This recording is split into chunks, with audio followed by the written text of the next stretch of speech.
Hello दोस्तों, हम लोग क्लास 12 के हिस्ट्री का फर्स्ट चैप्टर ईंट, मनके और अस्थि को पढ़ रहे थे। उसी क्रम में ये तीसरा वीडियो है और काफ़ी खास होने वाला है क्योंकि इससे सवाल बनते रहते हैं। हम अभी पढ़ेंगे कि हड़प्पा सभ्यता के समय में, जब हड़प्पा सभ्यता अस्तित्व में था, तब वहाँ पे सामाजिक भिन्नताएं कैसा था। ठीक है, उसको अवलोकन करने का प्रयास करेंगे। तो हड़प्पा सभ्यता के समय में मृतकों को कैसे दफनाया जाता था, ये भी एक सामाजिक भिन्नता का एक महत्वपूर्ण बिंदु है।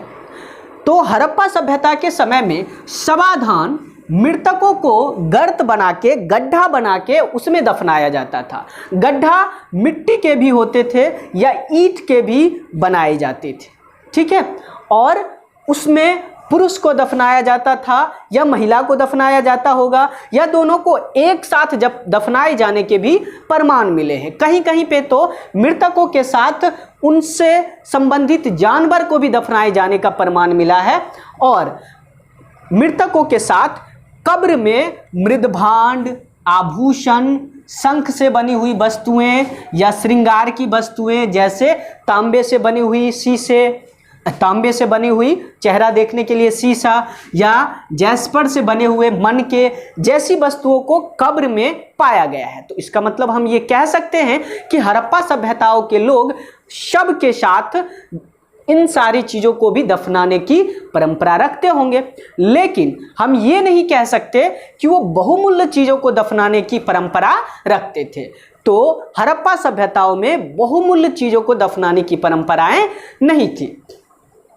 अब हम बात कर लेते हैं विलासता की वस्तुएं। आखिर भोग विलास की वस्तुएं, उपयोगी वस्तुएं जो जरूरी होती है, उस तरह की वस्तुओं का उत्पादन किस तरह से होता था और उसका उपभोग किस तरह से होता था, किस तरह से उसका व्यापार होता था, इन सारी बातों को समझते हैं। सामाजिक भिन्नताओं में एक महत्वपूर्ण बिंदु है विलासता से संबंधित वस्तुएं, जैसे चक्कियां, मृदभांड, सुई, झावा या और सारी चीजें, आभूषण जो हमारे उपयोगी वस्तुएं हैं।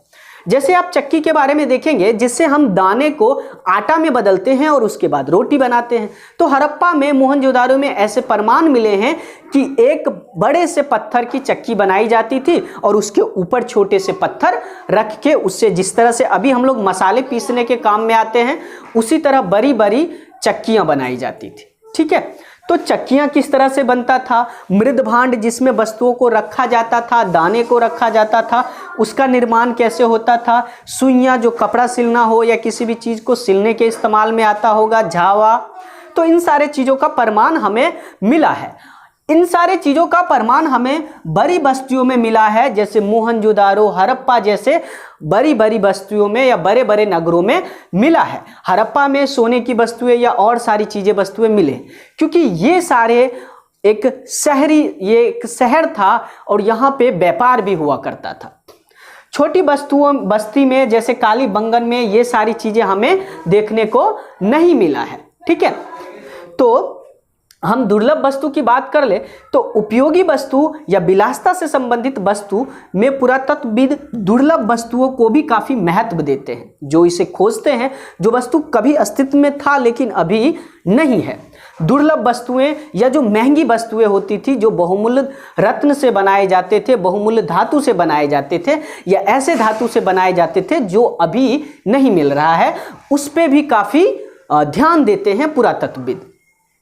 जो जटिल तकनीक से बना होता है, जैसे फ्योन्स से बने हुए छोटे पात्र, जो फ्योन्स एक धातु है, उससे छोटे छोटे पात्र बनाए जाते थे, वो काफी कठिन काम होता होगा बनाना। ये आज भी पुरातत्वविद के लिए एक उलझन सी बनी हुई है कि आखिर फ्योन्स या इस तरह के चीजों से इतनी अच्छी कलाकृति से वस्तु कैसे बनाते होंगे हड़प्पा सभ्यता के लोग। इसी क्रम में शिल्प उत्पादन भी बड़े पैमाने पे हड़प्पा में होता था। शिल्प उत्पादन में हम कह सकते हैं, जैसे जो हमारे पहनने की वस्तुएं होती है, जैसे चूड़ी, गला का माला या घड़ा या सजाने की बहुत सारी चीज़ें होती है, ये सब शिल्पकारी में आते हैं, जिसमें लोग मोहरे बनाते हैं, मनके बनाते हैं, जो घड़ा होता है, बाट बनाने का काम करता है जो आप तौलने के काम में आता है, शंख से काट के बहुत सारी आभूषण बनाने के काम करते होंगे। ये सब शिल्पकारी का काम है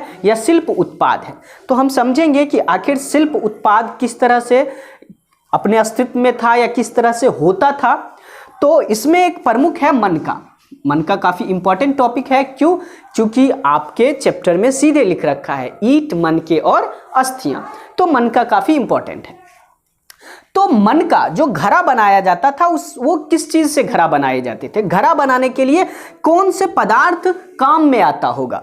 तो घड़ा पत्थर के भी बनते थे। ठीक है, हड़प्पा सभ्यता में इस तरह का प्रमाण हमें मिला है कि पत्थर के घड़ा बनाए जाते थे। और वो कौन कौन से पत्थर थे? जैसे कार्नियल के पत्थर होते थे। ये कार्नियल लाल पीले किस्म के एक खास तरह का पत्थर होता था जिससे मनके बनाए जाते थे और काफ़ी सुंदर मनके बनते थे।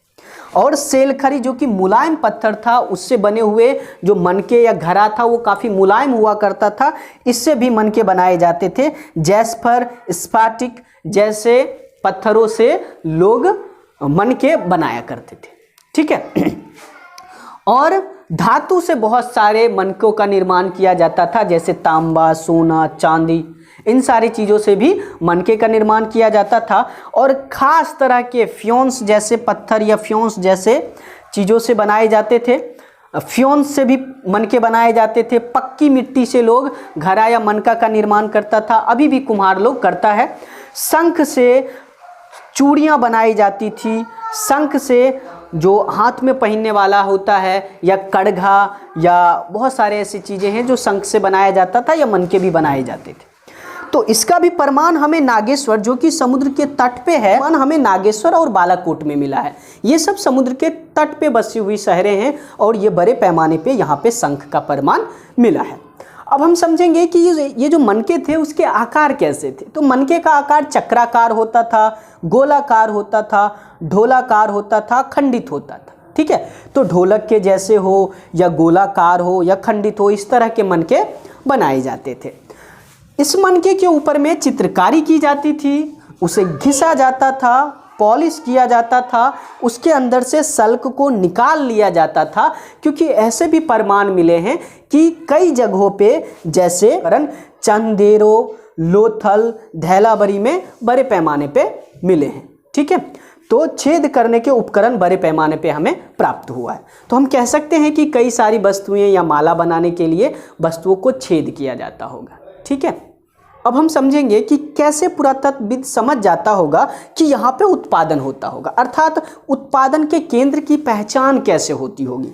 तो जैसे चुहंदरो है, जैसे चुहंदरो जो कि 7 हेक्टेयर में फैला हुआ एक छोटा सा शहर है, यहाँ पे बड़े पैमाने पे हमें कच्चा माल मिला है, औजार मिला है, अपूर्ण चीज़ें मिली है और कूड़े कचरे मिले हैं। ऐसे वस्तु मिले हैं जिससे मनके या और सारी चीज़ें बनाए जाते थे, लेकिन अब वो जो अवशेष बच जाता है वो बड़े पैमाने पर चुंदरों में मिला है। तो इसका मतलब है कि यहाँ पे शायद एक समय में उत्पादन का कार्य चल रहा होगा बड़े पैमाने पे। ठीक है, तो ये थी आज की वीडियो। हम अगले वीडियो में और सारी चीज़ों को पढ़ेंगे।